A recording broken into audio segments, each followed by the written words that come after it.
Religious texts are often revered. They are seen as sources of absolute truth, yet within their pages lie complexities and contradictions that can seem daunting. These apparent inconsistencies often become stumbling blocks for believers. They can lead to doubt and confusion. However, it is precisely within these challenging passages that opportunities for profound spiritual growth reside.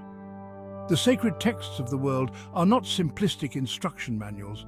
They are intricate tapestries woven from history, mythology, and spiritual insight. They contain layers of meaning that invite exploration. It is through grappling with their ambiguities that we begin to move beyond a superficial understanding of faith. We discover a deeper, more nuanced relationship with the divine. The contradictions we encounter in religious texts should not be feared. They should be embraced. They are invitations to engage with the text on a deeper level. They challenge us to question, to reflect, and to seek a more profound understanding of our faith. This process of wrestling with the text is not about arriving at definitive answers. It is about the journey itself. It is about opening ourselves to new possibilities and expanding our capacity for spiritual growth. Consider the words of Jesus, "I am the way, the truth, and the life. No one comes to the Father except through me," John 14:6. This statement, central to Christian belief, is both powerful and paradoxical. It seems to offer a singular path to salvation. Yet, it also raises questions about the nature of truth and the universality of divine love. If we approach this statement literally, it can feel exclusive. It might suggest that only those who explicitly follow Jesus can find salvation. This interpretation, however, overlooks the deeper spiritual truths embedded within these words. Jesus, in his teachings, consistently emphasized love, compassion, and forgiveness as central tenets of his message. The phrase "I am" echoes the divine name revealed to Moses. "I am who I am," Exodus 3:14. This connection suggests a deeper meaning. Jesus in this statement might be pointing not to his literal self, but to the divine essence that resides within all beings. This interpretation aligns with the broader message of love and inclusivity found throughout his teachings. The challenge and the opportunity lie in wrestling with these seeming contradictions. Can we reconcile the idea of a singular path to salvation with the belief in a universal, all-encompassing love? This question, far from undermining faith, has the potential to deepen it. It compels us to confront our own biases. It pushes us to seek a more expansive understanding of God's love and grace. To fully engage with religious texts, we must move beyond a purely literal interpretation. We must consider the historical, cultural, and spiritual contexts in which they were written. The Bible, for example, was written over centuries by multiple authors across diverse cultural and political landscapes. Understanding the historical context of a passage can shed light on its intended meaning. For example, Jesus' teachings on love and forgiveness were revolutionary in their time. They challenged the rigid social structures and legalistic interpretations of the Jewish law that were prevalent then. Seeing these teachings in their historical context allows us to appreciate their radical nature. It helps us understand their power to transform individuals and societies. Similarly, cultural context plays a crucial role in shaping the language and imagery of religious texts. The use of metaphors, parables, and allegories is common in sacred literature. These literary devices were used to convey complex spiritual truths in ways that resonated with the people of that time. Recognizing the spiritual context is equally important. Religious texts are not merely historical documents. They are products of profound spiritual experiences.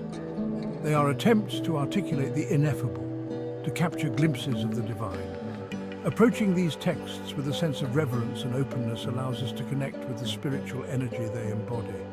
By considering the historical, cultural, and spiritual contexts, we gain a richer, more nuanced understanding of religious texts. We move beyond a surface-level reading and delve into the depths of their meaning. Section 4, The Heart of the Matter, Compassion as the Guiding Light.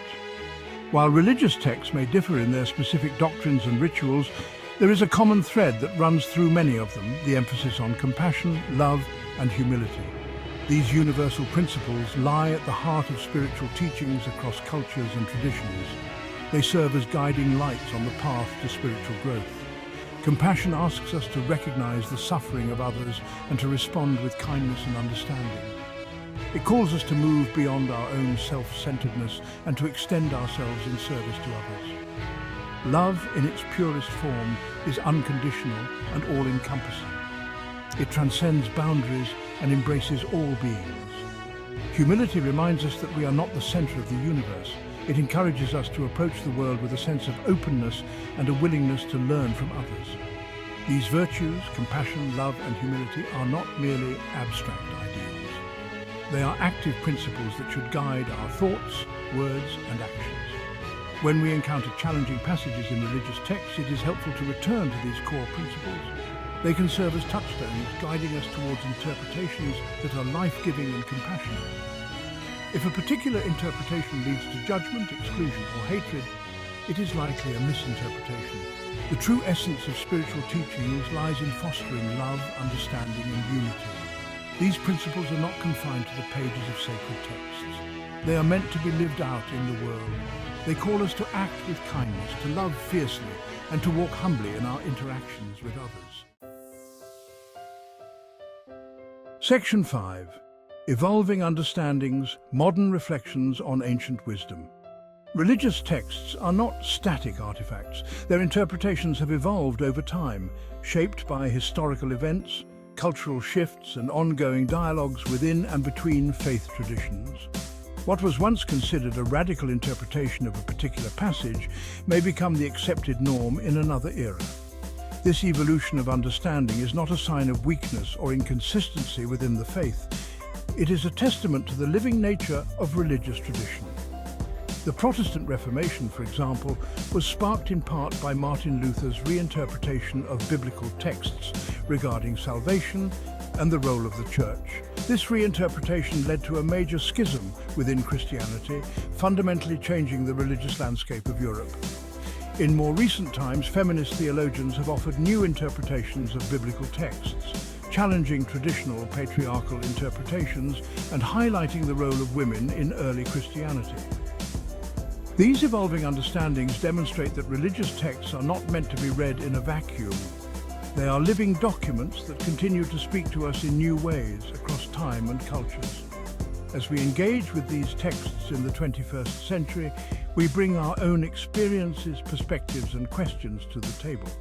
We are shaped by a world grappling with issues such as climate change, social justice, and technological advancements.